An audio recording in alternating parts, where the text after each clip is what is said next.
de cafea, ori mai bună, ori mai rea. Și apoi ce-o fi, o mai vedea. Bravo! Nu ies seara neică la șosea, nici nu porcosut de catifea. Mai te-ai văzut.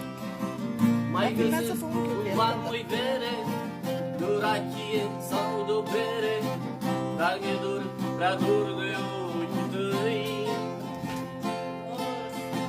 Nu ascult de gura lumii, chiar dacă insistă unii, dar mi-e dor, prea dor de ochii tăi. Din ce-i mult și prea puțin, aș mai da un strop de vin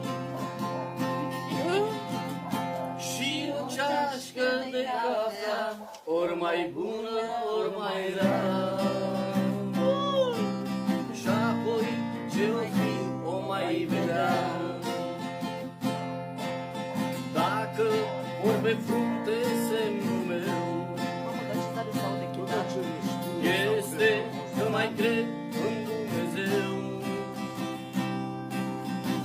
este că în fața morții, ora vieții, ora sorții, este dor, prea dor de ochii tăi. Nu ascult de gura lumii, chiar dacă insistă unii, dar mi-e dor, prea dor de ochii tăi. Din ce-i mult și prea puțin, aș mai bea un strop de vin și o ceașcă de cafea, ori mai bună, ori mai rea.